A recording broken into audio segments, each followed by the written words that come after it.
Well, before they went out on their summer break, the House of Representatives passed a resolution to protect Iraqi religious minorities from attacks by extremists.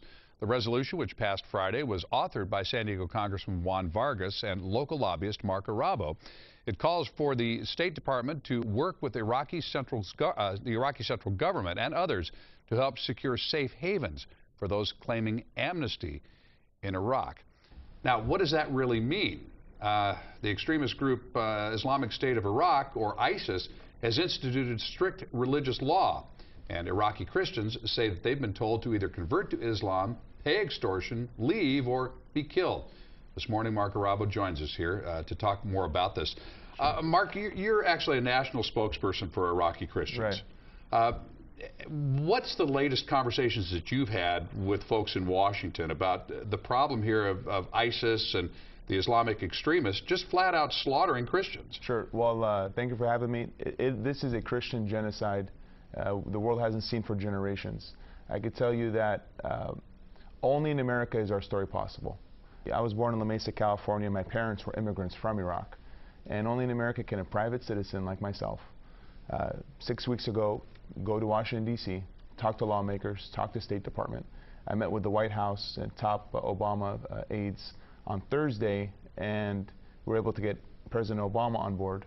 And now, right before Congress went on recess, we passed unanimously House Resolution 683, which basically urges President Obama to reallocate visas, expedite the visa process, and do a safe passage for Christians out of Iraq. So basically what you're saying is that the United States has agreed to provide asylum to those that feel they're being persecuted in Iraq at this point. Is there anything that can be done for the folks that are trying to stay in their homes and stay in their native country? So ISIS is getting worse and more evil by the hour. Today they just took over 3 villages in northern Iraq.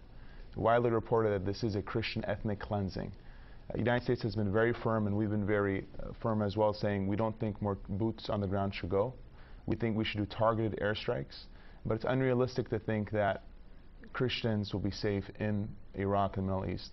Right now, France is leading the world in offering asylum, and we are talking to the United Nations for just not to have the United States, but the world community needs to come together. Well, doesn't it really, at some point, doesn't have to be a broader coalition than the United States? Right. I mean, you look at the problems at our borders right now with people coming here, looking for asylum. People are being persecuted all over the world. I mean, the United States, I mean, it just can't be the safe haven for everybody. I mean, as much as we'd like for it to be that way, it's just not, it just can't happen. Right. And that's why what we're called for, we didn't ask for more people. Every year, the United States, less than 70,000 folks. We're saying reallocate. Instead of only 10,000 from the region, let 40,000. Because we know that the United States can't do everything. But we should be part of the coalition. And right now, France is the only country in the world offering asylum. We're hoping Australia will follow, and Canada. And that's why I'm talking to the United Nations, because this is the world's problem. Christianity being eradicated in a region that's been around for 1,800 years is the world's problem. And we want everyone to come together, because this is truly the worst that we've seen for generations. Can you just give folks a little bit of a background on the Chaldean Christian community and exactly what that is and how long that's been around? Because I know we have a huge Chaldean population here in the East County, but I don't think a lot of folks really understand what that means. I mean, I think they see folks from the Middle East and they still associate that with Islam. Right. So Chaldeans are part of the oldest form of Christianity. We are the descendants of Abraham, and we date back 4,000 years. In Iraq, the Chaldean community was the most dominant community 2,000 years ago, but what would happen is we were persecuted all throughout generations to convert. So the folks that are still around, there's around 2 million Chaldeans around in the world.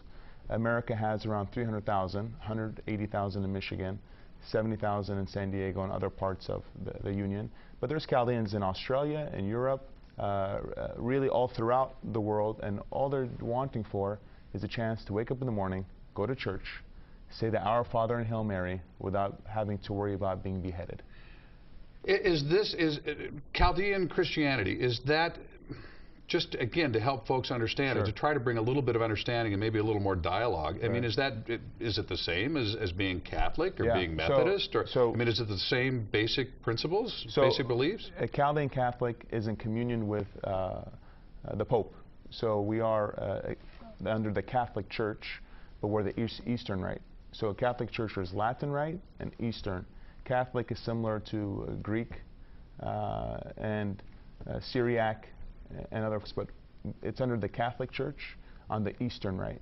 So we are in complete communion with Pope Francis. He is our Holy Father, and it's a community that's been targeted and killed from the beginning of time. All right, what would you like folks at home that are watching right now, what do you want them to do? What can they do? Well, right now, we had monumental success in Washington. If they could follow our journey on minorityhf.org, follow what we're doing every day on marcorabo.com, but more importantly, keep us in your prayers, because the power of prayer is what's going to help us. What we've done this last 6 weeks has been almost divine.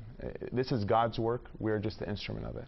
And all we want is a chance for our community to, like I keep saying, to say the Our Father and Hail Mary every morning and not have to worry about being beheaded. I feel like something is changing in the world right now, because Christians have been persecuted for a long time now, and nobody seems to want to talk about that. And you finally brought this to the forefront. Absolutely. I mean, we've received hundreds of phone calls from folks all throughout the country, in the Midwest, in the South, and the East. Christianity is under attack.